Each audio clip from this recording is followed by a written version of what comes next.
ሰላም ሰላም ውድ ቻናላችን ቤተሰቦች እንደምን አላችሁ? ይህ ቡርቃችሁ ነው። ዛሬ ደግሞ በአዳዲስ መረጃዎች መጥተናል። እንደሚከተለው እንከታተለው። በመጀመሪያም ግን ይህን ቻናል አዲስ የሆናችሁ ሰብስክራይብ በማድረግ ቤተሰብ እንድትሆኑ ጥሪ እያቀረብን ወደ ዕለቱ መረጃዎች ስናልፍ በቅድሚያም የምናየው መረጃ የሚሆነው የአፋሃድ ምክትል ሊቀመንበርና ወታደራዊ አመራር ኮሎኔል ፋንታው ሙሃባ የሰላም ጥሪና አማራጭን ብሎ ተቀበለ። የኢፌዴሪ መከላከያ ሰራዊት እንደገለጸው የአፋሃድ ምክትል ሊቀመንበርና ወታደራዊ አመራር ኮሎኔል ፋንታው ሙሃባ በአፋሃድ በአማራ ክልል መንግስት ጋር ያደረገውን ስምምነት ተከትሎ የሰላም አማራጭን ተቀብሏል። ከእነሱ አደረጃጀት የአፋሃድ ምክትል ሊቀመንበር እና የወሎ ጠቅላይ ግዛት አዛዥ ኮሎኔል ፋንታው ሙሃባ በአፋሃድ በአማራ ክልል መንግስት ጋር በአፍሪካ ህብረትና በኢጋድ አማካኝነት ያደረገውን የሰላም ስምምነት ተከትሎ የሰላም ስምምነቱን በመቀበል ከነሰራዊቱም ገብቷል። የአማራ ክልል መንግስት ከአፋሃድ ከፍተኛ አመራሮች ጋር ያደረገውን ስምምነት ተከትሎ ከአመራሮቹ በርካታ አባላቶቻቸውን በመያዝ ወደ ሰላም የመጡ ሲሆን ኮሎኔል ፋንታው ሙሃባም ስምምነቱን ተከትሎ ከነ አባላቱ ጋር ወደ ሰላም መጥቷል።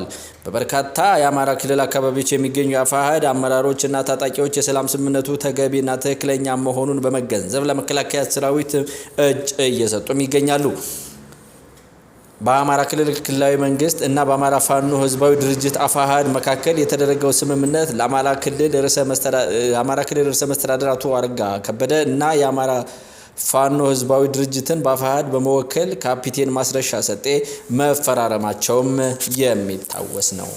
ከዚሁ ጋር በተያያዘ ወደ ሌላኛው መረጃ ስናልፍ የፋንታው ሙሃቤን መግባት ተከትሎ ብዙ የፋኖ አመራሮችም የሰላም ጥሪውን ለመቀበል ልባቸውም እየሸፈተ ይገኛል። ከዚሁ ጋር በተያያዘ የሰላም አርበኛ የሆነው ኮሎኔል ፋንታው ሙሃቤ የተሳሳተ መንገድ ላይ እንደነበር በመረዳት ወደ ትክክለኛው የሰላም መንገድ መምጣቱን ተከትሎ ሌሎችም ቁልፍ የፋኖ ታጣቂዎችም የፋንታውን መንገድ በቅርቡ እንደሚከተሉ እየተጠበቀ ይገኛል። ብዙዎቹ ለምሳሌ ያክል መከታው ማሞ፣ ጌታ አስራደ፣ ጌራ ወርቅ፣ ተሾመ አበባው ኮሎኔል ፋንታሁንን በቅርቡ ይከተላሉ ተብሎም ይጠበቃል።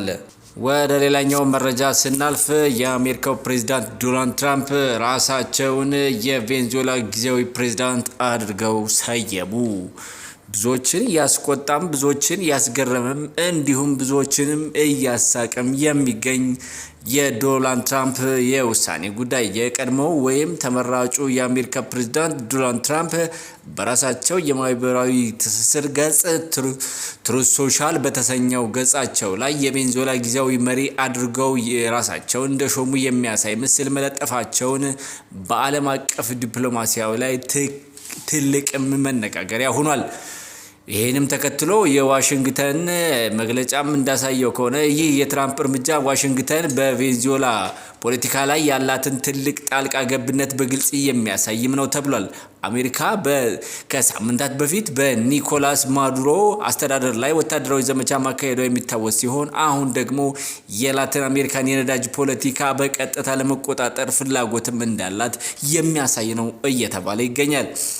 ይህም ደግሞ የአሜሪካን እንዲሁም በዓለም አቀፉ ደረጃ የዲፕሎማሲያዊ ስጋትና የአሜሪካንም ጫና ውስጥ እንደሚከታትም እየተነገረ ይገኛል።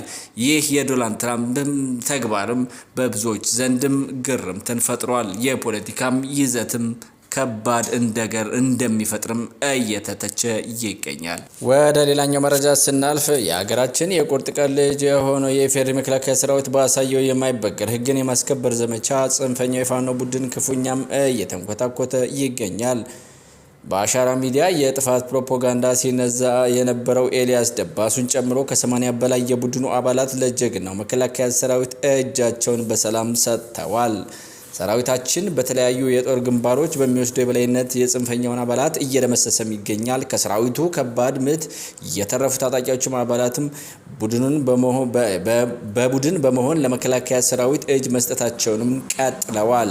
መንግስት ለሀገር ሰላም ሲል የዘረጋውን እጅ ዛሬም ክፍት ነው። ይሁንና የሰላም እጅ የሀገርን ሉዓላዊነት ለሚጋፉ ኃይሎች ሁሉ የጋለ ብረት ሆኖ እየለበለባቸውም ይገኛል። እንደ ኤልያስ ደባሱ ያሉ የፕሮፓጋንዳ መሪዎችን እጅ መስጠት ጽንፈኛው ቡድን ህዝቡን ለማታለል የገነባው ውሸት የፕሮፓጋንዳ ግንብ በተግባር እየተናደ መሆኑንም ማሳያ ነው። እጃቸውን የሰጡት ታጣቂዎች በክብር የተቀበለው ጀግና መከላከያ ሰራዊት እውነተኛ የህዝብ ልጅ መሆኑንም ለዓለም እያስመሰከረ ይገኛል። ኢትዮጵያ የጀመረችውን የብልጽግና ጉዞ የሚያስቆም ምንም ኃይል ምድራዊ ኃይልም የለም። በጫካም የቀሩ ታጣቂዎችም ይህንም ወርቃማ የሰላም እድል ተጠቅመው እጃቸውን በሰላም መንገድ እንዲሰጡም የመከላከያ ሰራዊቱ ጥሪ እያቀረበም ይገኛል።